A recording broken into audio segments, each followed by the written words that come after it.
Well, the leader of the Patriotic Alliance, as well as Sports and Arts and Culture Minister Gayton McKenzie, has in the last few hours tried to clarify basically old tweets that have come up since the weekend of him repeatedly using the K word in apparent reference to black South Africans. McKenzie says this is a campaign that he believes is being pushed by the likes of the EFF and so-called social media influencers. The Action SA has now lodged a complaint against McKenzie with the Human Rights Commission, while the EFF is calling for him to be removed immediately as minister. Action SA MP Alan Beasley says McKenzie's comments do not represent what his office stands for, which is promoting unity and diversity. Let's take this further with Dr Dale McKinley. Very good evening to you, Doctor. Good to have you on the SABC. As far as scandals grow, is this one that is likely going to have an impact, do you think, on Gayton McKenzie's career, especially his time in cabinet?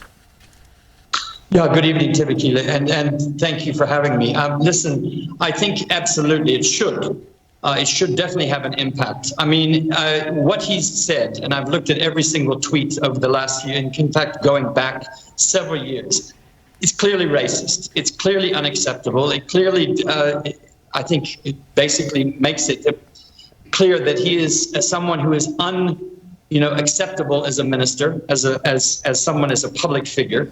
Unfortunately, within the Patriotic Alliance itself, he is in control, him and Kenny Kunene, so nobody's going to expel him. But I think the president can act properly. He's basically gotten rid of several people for much less than this.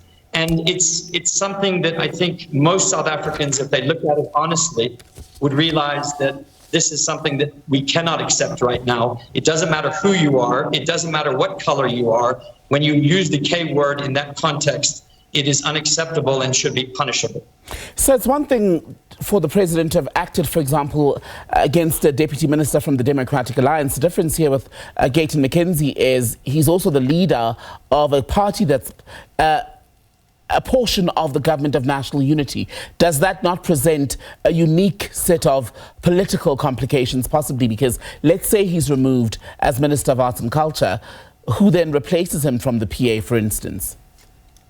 Well, I wouldn't know who would be reviewed to be the best possible replacement from the PA. That would be up to them if they would continue that arrangement. But I think we have to have some moral backbone.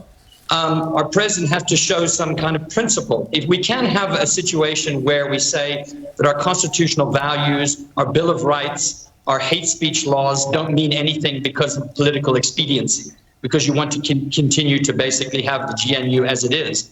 Sometimes prices have to be paid for taking a moral stand, and this is what we learned from the past. So I think in this case, many people would support our president if he took action. And I think, in fact, some people within Gayton McKenzie's own party would possibly support him as well. He's made a mistake, and there must be consequences. And I think the larger question here... Dr. McKinley, are you still with us?